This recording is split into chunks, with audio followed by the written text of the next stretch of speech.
আমার সাজানো সংসারটা ছারখার করে দিলেন একেবারে। বুড়ি এখনো জানালার কাছে বসে পান্তা ভাত খাচ্ছে। এই দেখ গদাই, আমার হিজল গাছে জ্যান্ত সব মাছ ঝুলছে। গাছের ওপর আবার মাছ চাষ হয় নাকি কোনোদিন? কাকুকে সোজা আঙুলে ঘি উঠবে না। হ্যাঁ রান্না তুই, হ্যাঁ তোর হাতের ওই বড় মাছটা আমাকে দিয়ে যা না। তুই তো সেই চোর গদাই। হয় ধরা খেয়ে গেলাম।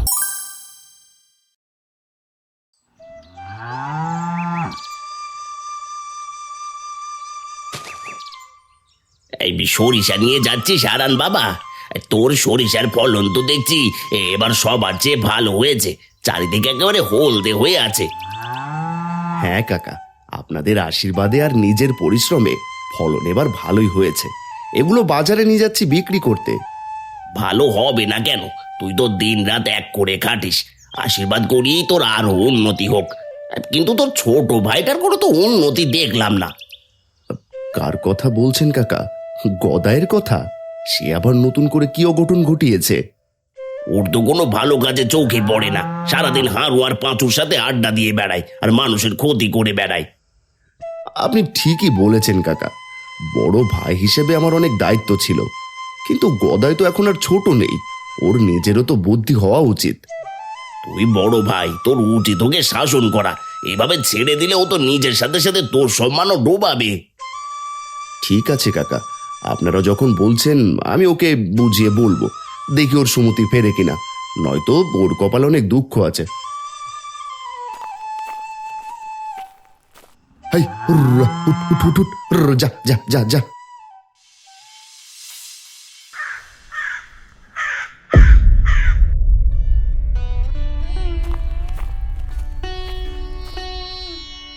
তোমার যে কয়দিন পর পর কি হয় আমি কিছুই বুঝতে পারি না। ঘরে চাল ডাল নেই, অথচ তুমি নিশ্চিন্তে বসে আছো। একবারে থামো তো বউ, সব সময় জ্ঞান জ্ঞান ভালো লাগে না। দেখছো না আমি একটা জরুরি চিন্তা করছি, এর মধ্যে মেজাজ খারাপ করো না। মেয়ের স্কুলের বেতন দিতে পারো না বলে মেয়েটা 2 দিন ধরে স্কুলে যেতে পারছে না। তোমার ভাই কত সুন্দর সংসার চালাচ্ছে আর তুমি গোল্লায় যাচ্ছ। এই গদাইটা এই বাড়িতে আছো নাকি? একটা দারুণ কাজের সুযোগ আছে, তাড়াতাড়ি বের হয়ে এসো, আমাদের সাথে যেতে হবে।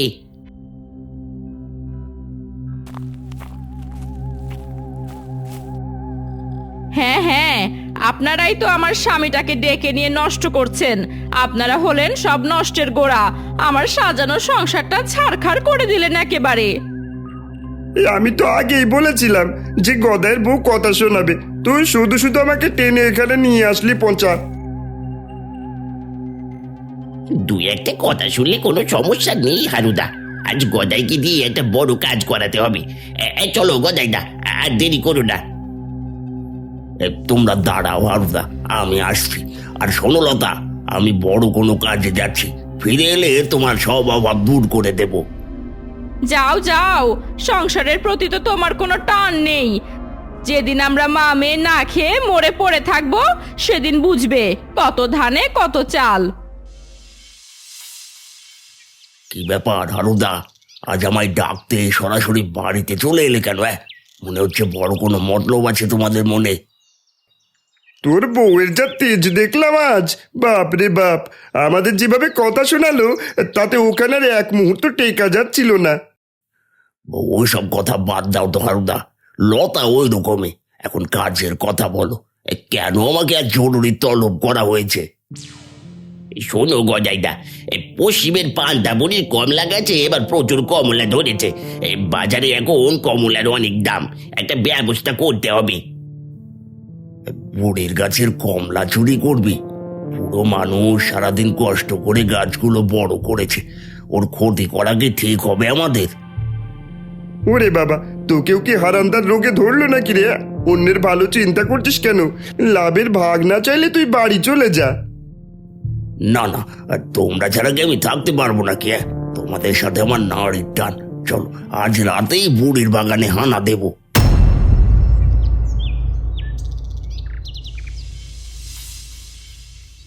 তোমার এবার সরিষা চাষে অনেক লাভ হয়েছে, আমরা অন্তত শান্তিতে থাকতে পারছি। কিন্তু তোমার ভাইয়ের খবর কি জানো? কেন, গদাই আবার কি করলো? আমি তো ভাবলাম ও হয়তো এখন নিজের জমিটা নিয়ে একটু ব্যস্ত আছে। না গো, আজ দুপুরে লতা এসে খুব কাঁদছিল। তোমার ভাই কোনো কাজ করে না, মেয়েটার স্কুল যাওয়া বন্ধ হয়ে গেছে টাকার অভাবে। গদাই যে কেন এমন হলো আমি বুঝতে পারি না। হারু আর পচা ওর মাথাটা একদম খেয়ে ফেলেছে, ও কারো কথা শুনছে না। কাকুকে আর কি বলবে তুমি বাবা? তোমার কোনো ভালো কথাই তো কাকা শোনে না, শুনলেও 2 দিন পর সব ভুলে যায়। মারে, আমি তো চেষ্টার কোনো কমতি রাখিনি। ও তো নিজের ভালো নিজেই বোঝে না, সারাদিন শুধু আড্ডার ফালতু কাজ। লতা বলছিল ও নাকি কাদের সঙ্গে মিলে চুরির পরিকল্পনা করছে। এভাবে চললে তো একদিন পুলিশ এসে ধরে নিয়ে যাবে। যত যাই হোক, ভাই তো আমারই। দেখি ওর জন্য শেষবার কি করতে পারি। আমার কপালের কত কষ্ট আছে কে জানে।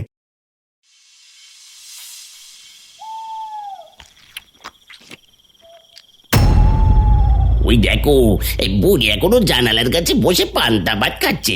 বুড়ি চোখে কম দেখলেও ওর কানে শ্রবণ শক্তি কিন্তু খুবই প্রখর।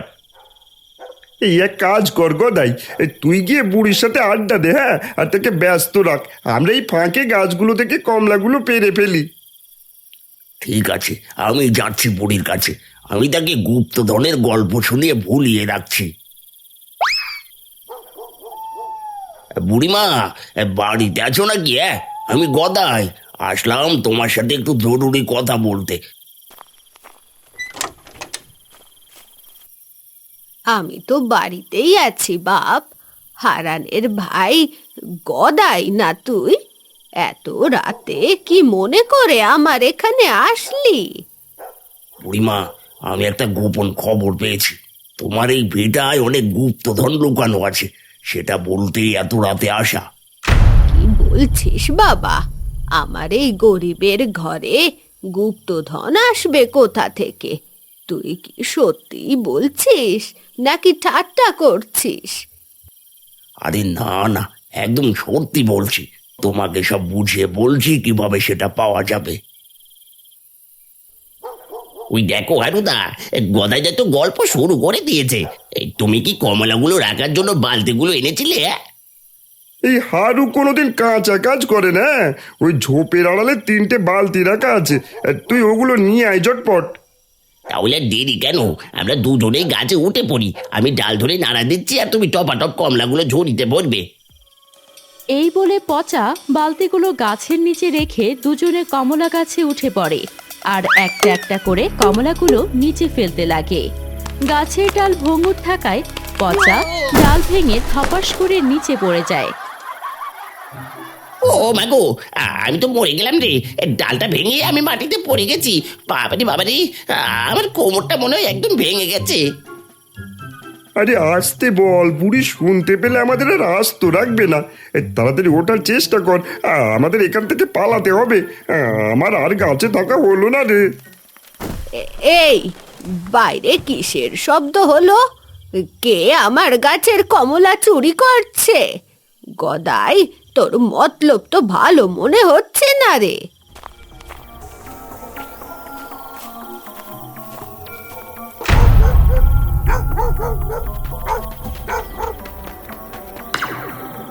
আরে না বুড়িমা, আমি তো তোমার উপকারের কথা বলছি। তুমি শুধু শুধু আমায় সন্দেহ করছো। আমি তো তোমার পাশেই আছি। তোকে আমি ধরলাম, এখন সত্যি করে বল কেন এসেছিস? হারিকেনের আলোতে আমি সব দেখতে পাচ্ছি। ওই যে চোর পালাচ্ছে। হয় ধরা খেয়ে গেলাম। আমাকে ছেড়ে দাও বুড়িমা, আমার কোনো দোষ নেই। হারু আর পচা আমাকে জোর করে নিয়ে এসেছে তোমার কমলা চুরি করতে। চোরের দল তোদের কখনো ভালো হবে না। মোড়লের কাছে এর বিচার চাইবো আমি।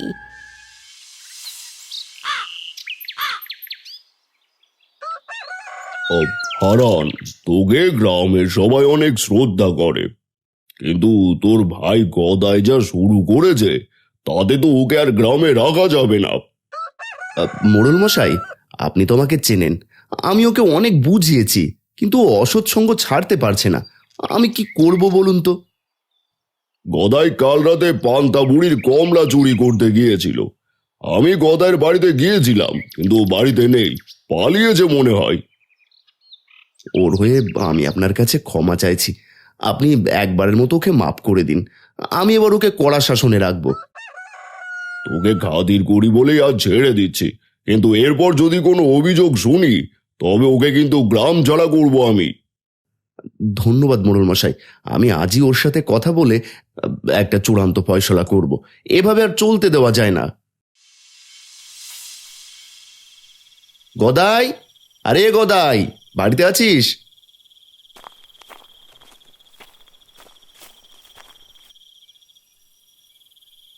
দাদা এসেছো? এসো বসো। আমি আবার তোমার কি ক্ষতি করলাম যে এত রাগ নিয়ে আমার বাড়িতে হাজির হলে?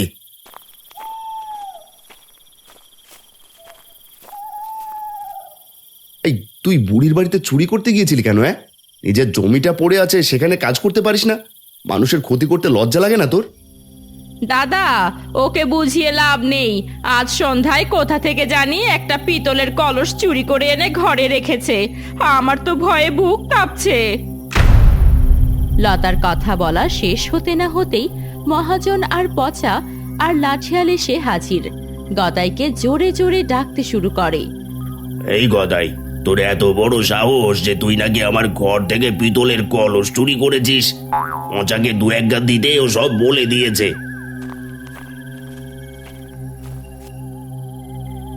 মহাজন মশাই, আমাকে ক্ষমা করে দিন। আমি আর কোনোদিন এমন করব না। আরও আমাকে বুদ্ধি দিয়েছিল এই কাজ করতে।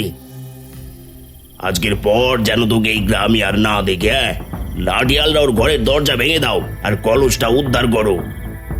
লাঠিয়াল দরজা ভেঙে ফেলে আর ঘর থেকে মহাজনের কলসটা বের করে নিয়ে আসে। দাদা, আমাকে আপনাদের সাথে নিয়ে যান। এই চোর আর অলস মানুষের সাথে আমি আর এক মুহূর্তও থাকতে চাই না।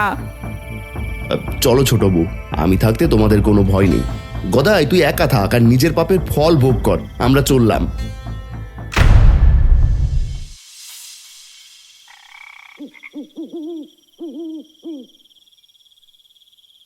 সব ওই হারান দাদার জন্য হলো।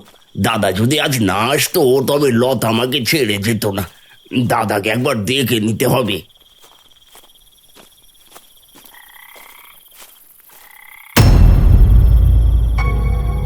ওইটা কে দাঁড়িয়ে আছে বিলের রাস্তায়?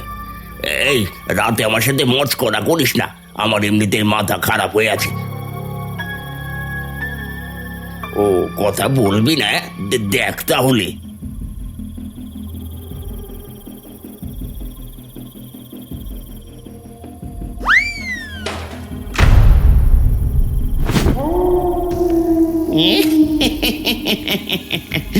এই তুই কে রে মানুষ? আমার রাস্তায় দাঁড়িয়ে বড় বড় কথা বলছিস? জানিস জানিস আমি কে? আমি এই এলাকার ভূতের সর্দার। তুই ভূতে সর্দার হোস আর যাই হোস, আমার রাস্তা ছাড়। আমি এখন ঘর ছাড়া মানুষ, আমার হারা বাড়ার কিছুই নেই। এত বড় সাহস তোর? আমি এখানে মাছ খাওয়ার জন্য দাঁড়িয়ে আছি আর তুই আমাকে ঢিল মারলি? তোকে আজ আমি আর রাস্তা রাখবো না। তুই যাবি নাকি আমি সারা রাতেই পানিতে ঢিল ছুড়বো? দেখি তুই কিভাবে মাছ খাস। বাপরে বাপ, এ তো দেখছে আসলেই ভয়ানক মানুষ। এর সাথে বাড়াবাড়ি করলে তো আমার মাছ খাওয়াই বন্ধ হয়ে যাবে। পালাই এখান থেকে। বেটা আমার সাথে লাগতে এসেছে। আচ্ছা, এতক্ষণ আমি তাহলে ভূতের সাথে কথা বললাম, চারিদিকে তো কিছুই দেখছি না। ওরে বাবা রে, এ কি করেছে আমি রাগের মাথায়? পালাই এখান থেকে। দাদা, আপনি গদাইকে ভালো পথে ফিরিয়ে আনার একটা ব্যবস্থা করুন। আমি আর পারছি না ওর এইসব কর্মকাণ্ড সহ্য করতে। আমি তো অনেক চেষ্টা করেছি ছোট বউ, কিন্তু ও তো কারো শাসন মানে না। ও এখন আরো জেদি আর হিংস্র হয়ে গেছে। বাবা, আমার মাথায় একটা বুদ্ধি আছে। কাকুকে সোজা আঙুলে ঘি উঠবে না, একটু কৌশল খাটিয়ে ওকে বোঝাতে হবে। কিসের কৌশল মা? ও তো অনেক ধূর্ত। আমাকে কতবার বিপদে ফেলেছে তার কোনো হিসেব নেই। ওকে বিশ্বাস করা কঠিন। একবার আমার কথাটা ভেবে দেখো বাবা, আমরা যদি ওকে লোভ দেখাই তবে হয়তো ও নিজের ভুল বুঝতে পারবে। আচ্ছা ঠিক আছে, তিন্নির কথাটা না হয় একবার চেষ্টা করে দেখি। মালতী, তুমি রান্না করো, লতারা আজ আমাদের সাথেই খাবে। ওরা এসেছে, তুমি একটা মাছ কিনে আনো গিয়ে, এখনো তেমন রাত হয়নি। আচ্ছা যাই তাহলে।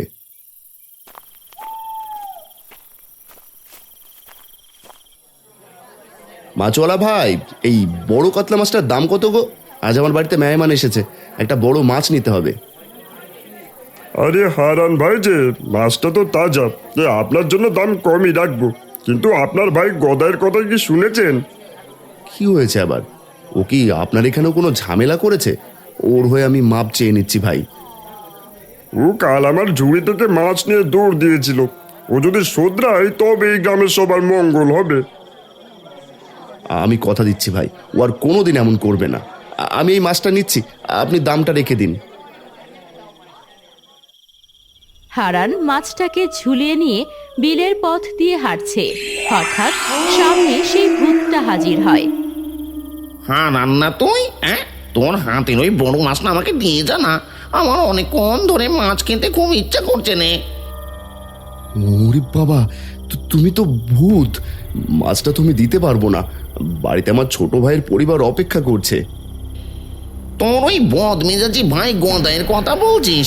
ও তো আমাকে ঢিল মেরে মাছ খেতে দেয়নি, ওর ওপর আমার খুব রাগ। শেষ পর্যন্ত ভূতকেও ছাড় দিল না। ওকে কিভাবে ভালো মানুষ করা যায়? তুমি কি আমাকে কোনো বুদ্ধি দিতে পারো? আমি একটা বুদ্ধি দিতে পারি, কিন্তু তার বদলে তুই কাতলা মাছটা আমায় দিতে হবে। রাজি আছিস তুই? মাছটা দিলে আমি বাড়িতে কি নিয়ে যাব? এই নে সোনার দুটো মোহর, এটা দিয়ে তুই আবার মাছ কিনে নিস। এবার কাজে আয়, তোকে বুদ্ধিটা বলে দি, বাতাসেরও কান আছে।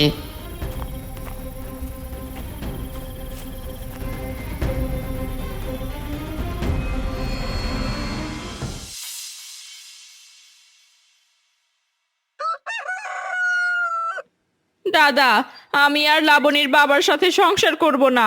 ওর এই খারাপ কাজের প্রভাব আমার মেয়ের ওপর পড়বে। আমি চলে যাব। তুমি শান্ত হও ছোট বউ, তুমি বাড়ি যাও। আমি আজ একটা বিশেষ পরীক্ষা করব, আশা করি গদাই আজ থেকেই বদলে যাবে। তিন্নিমা, এদিকে আয় তো।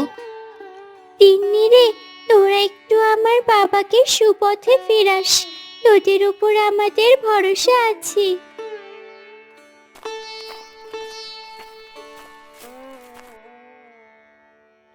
বাবা, তুমি কি যেন আমায় বলতে চেয়েছিলে?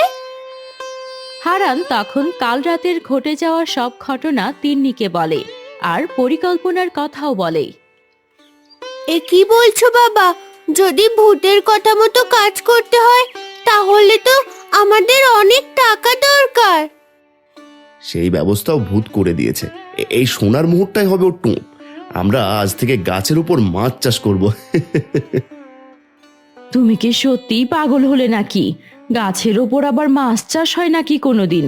মানুষ শুনলে হাসাহাসি করবে। হয় মা, চেষ্টা করলে সবই সম্ভব। আর এটা তো খারাপ মানুষকে ভালো পথে আনার একটা পরীক্ষা মাত্র।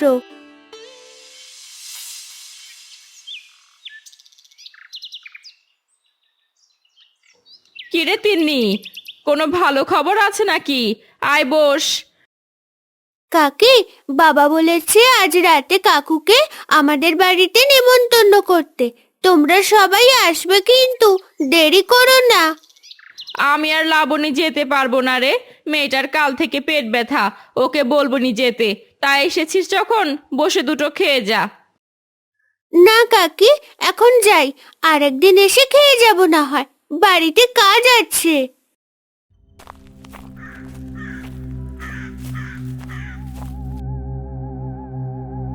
তিন্নি কেন এসেছিল লতা? ওরা তো আমার শত্রু। ওরা নিশ্চয়ই আমাকে নিয়ে নতুন কোনো চক্রান্ত করছে। ছি, নিজের ভাই সম্পর্কে এমন কথা বলতে তোমার লজ্জা লাগে না? বড়দা তোমাকে ভালোবেসে আজ রাতে খেতে ডেকেছে। খেতে ডেকেছে? তার মানে নিশ্চয়ই ভালো মন্দ রান্না হবে। ঠিক আছে, আমি সন্ধে হতেই পৌঁছে যাব। হ্যাঁ, খাওয়ার কথা শুনে এখন এক পায়ে খাড়া। এখন আর তাদের শত্রু মনে হচ্ছে না। ও দাদা, বাড়িতে আছো নাকি? তিন্নির মুখের নিমন্ত্রণের কথা শুনে আর থাকতে পারলাম না। অনেক আশা নিয়ে তোমার দরজায় আসলাম। আয় গদাই, ভেতরে আয়, তোকেই খুঁজছিলাম। মালতী, গদা এসেছে। তাড়াতাড়ি ওর জন্য এক থালা ভাত আর গরম গরম রুই মাছের তরকারি বেড়ে দাও তো। রুই মাছের ঝোল দেখে গদাইয়ের চোখগুলো জ্বলজ্বল করে ওঠে। সে দেরি না করে চেটে পুটে খাওয়া শুরু করে।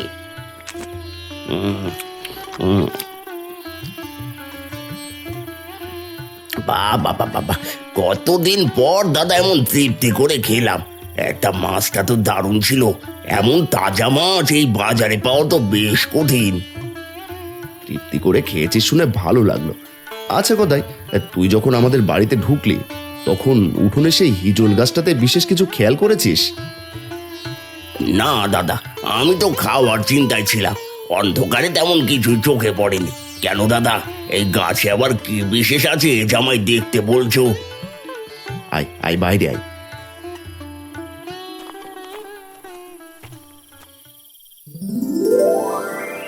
এই দেখ গদাই, আমার হিজল গাছে জ্যান্ত সব মাছ ঝুলছে। আমি এখন নিজের বাড়িতেই গাছের ওপর মাছ চাষ করছি। ওরে বাবা, এ কি দেখছি দাদা, গাছের ডালে মাছ ঝুলছে! এ তো কখনো বাপের জন্মেও শুনিনি। এ কিভাবে সম্ভব হলো, আমায় একটু বুঝিয়ে বলো। এই গাছ আমায় স্বপ্ন দেখিয়েছে যে আমি যদি সৎপথে চলি, পরিশ্রম করি আর পরিবারের যত্ন নিই, তবেই এখানে মাছ ফলবে। এই দেখ সোনার মোহর, যা আমি মাছ বেচে পেয়েছি। দাদা দাদা, আমায় একটু শিখিয়ে দাও না। আমি কি এমন করলে এই মাছ আর মোহর পাবো? বা আমি আজ থেকে চুরির পথ ছেড়ে তোমার কথা মতো সব নিয়ম মেনে চলবো, যাতে গাছে মাছ চাষ করতে পারি। তোকেও নিজের বাড়িতে গাছ লাগাতে হবে, এমন যত্ন নিতে হবে আর সব কথা গোপন রাখতে হবে। যা, আজ থেকে নিজের ভাগ্য বদলানোর চেষ্টা শুরু কর। হারানের কথা শুনে গদাই পরের দিন সকালে বাজার থেকে বিভিন্ন জাতের ফলের গাছ এনে তার উঠানের পাশে লাগায় আর প্রতিদিন যত্ন নিতে থাকে। এভাবে অনেক দিন কেটে যায়, গাছগুলোও বড় হতে থাকে, অনেক ফলও এসেছে। দাদার কথা মতো আমি বাড়িতে 5টা ফলের গাছ লাগিয়েছি আর দিনরাত সেগুলোর সেবা করছি। কিন্তু অনেক দিন তো হলো, এখনো একটা মাছের লেজ পর্যন্ত দেখতে পেলাম না। অবশ্য অনেক ফল ধরেছে গাছে। যাই, একবার দাদার কাছে যাই।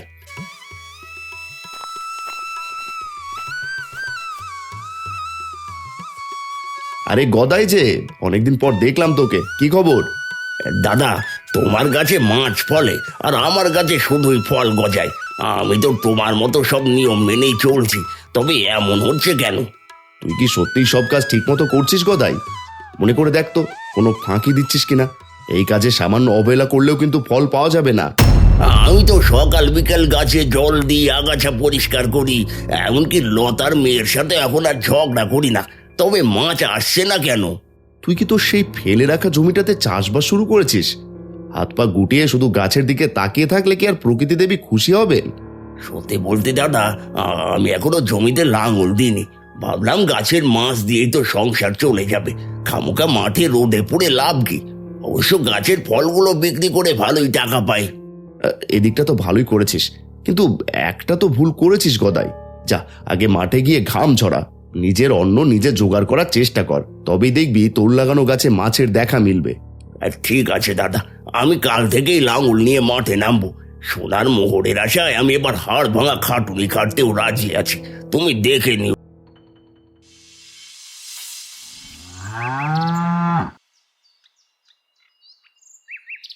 উফ, সততার পথে চলতে গেলে যে এত কষ্ট হয় আগে বুঝিনি। কিন্তু অদ্ভুত এক শান্তি পাচ্ছি। চুরি করার সময় তো সব সময় বুক ঢিপ ঢিপ করতো। ওরে বাবা, কে আছিস? একটু ধর, আমার এই ঝাপসা চোখে আর পথঘাট ঠিক মতো দেখতে পাই না রে।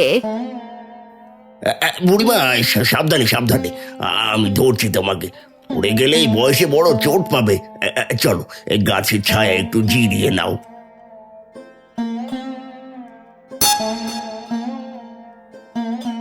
থাক বাবা, তোর সাহায্য আমার লাগবে না। তুই তো সেই চোর গদাই, যে আমার সারা বছরের কষ্টের কমলাগুলো নষ্ট করেছিলি। বুড়িমা, আমার উপর রাগ করাটাই স্বাভাবিক। আমি সত্যি অনেক বড় অন্যায় করেছি, হাত জোর করে ক্ষমা চাইছি মা। আমাকে এবারের মতো মাফ করে দাও। তোর চোখে আজ অন্য রকমের কালো দেখছি গদাই। মনে হচ্ছে তুই সত্যি মানুষ হওয়ার চেষ্টা করছিস। যা বাবা, তোকে মাফ করে দিলাম, ভালো থাকিস।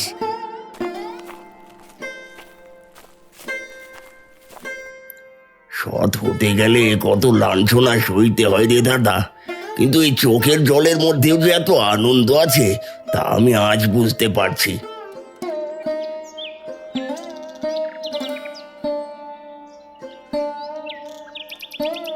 ও বাবা, এই দুপুরের রোদে আমাদের কোথায় নিয়ে যাচ্ছ গো? সবাই আমার সাথে আয়, আজ একটু চমক দেখাবো, কিন্তু শুধু চুপচাপ থাকতে হবে। মাঝে মাঝে তোমাদের চমকগুলো অনেক ভালো লাগে আমার কাছে।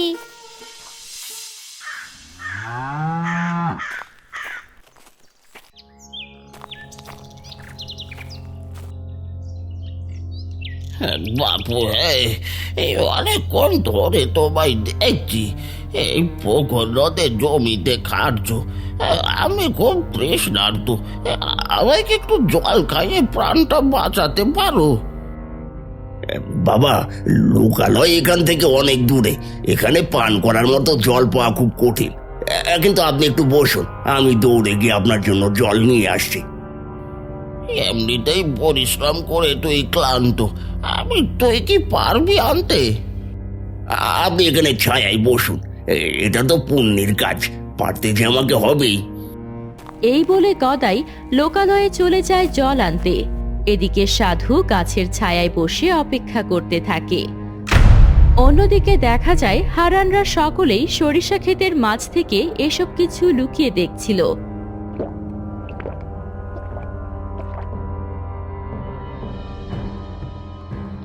তোর সেবা দেখে আমি খুব খুশি হয়েছি বাবা। বল বল, তুই আমার কাছে কি বর চাস? আমি তোকে আজ নিরাশ করব না। বাবা, আমি আর কিছুই চাই না, শুধু আশীর্বাদ করুন যেন আমার লাগানো গাছগুলোতে মাছ হয়। আমার দাদার গাছে যেমন হয়, অথচ আমার গাছে কেন হচ্ছে না কি জানি। পাগল ছেলে, গাছে কি কোনোদিন মাছ ফলে? ওটা তো জলের প্রাণী, ডাঙায় আনলে তো মরে যাবে। তোর দাদা তোকে ঠকিয়েছে রে। না বাবা, আমার দাদা আমায় ঠকানোর মানুষ নয়, নিশ্চয় আমার কর্মে কোনো ত্রুটি আছে, তাই সৃষ্টিকর্তা আমায় এখনো গাছে মাছ দিচ্ছেন না। তোর ভক্তি দেখে মুগ্ধ হলাম, আমি বুঝতে পেরেছি। আসলে তোর দাদা তোকে সুপথে আনার জন্যই এই নাটকের আশ্রয় নিয়েছিল, যাতে তুই পরিশ্রমী আর দয়ালু হতে শিখিস। আপনি ঠিকই বলেছেন সাধু বাবা। গদাই, তুই আজ পরীক্ষায় পাশ করেছিস রে ভাই। তোকে মানুষ করার জন্য এই মিথ্যে মাছ আমিই গাছে ঝুলিয়েছিলাম। দাদা, তুমি আমায় ঠকাওনি, বরং তুমি আমায় নতুন এক জীবন দিয়েছো। লতা, আজ আমায় সকলেই আশীর্বাদ করে, গাছে গাছে অনেক ফল ধরে, কেউ কোনো নালিশ নিয়ে আসে না। যাক, এতদিনে আমার স্বামীটা ভালো হলো তাহলে। আজ আমি জীবনের আসল সত্যটা বুঝেছি, সৎসঙ্গে স্বর্গবাস আর অসৎ সঙ্গে সর্বনাশ। এই প্রবাদ দিয়ে আমি আজীবন আমার মনে গেঁথে রাখবো।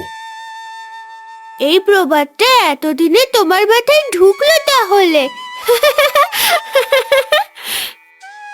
তোরা সুখে থাক, আমি চললাম। ও সাধু বাবা, আমায় কিছু দিয়ে যাবেন না? এ কি বাবা, তোমার মনে এখনো লোভ আছে নাকি গো? না না সাধু বাবা, একটু মজা করলাম আর কি।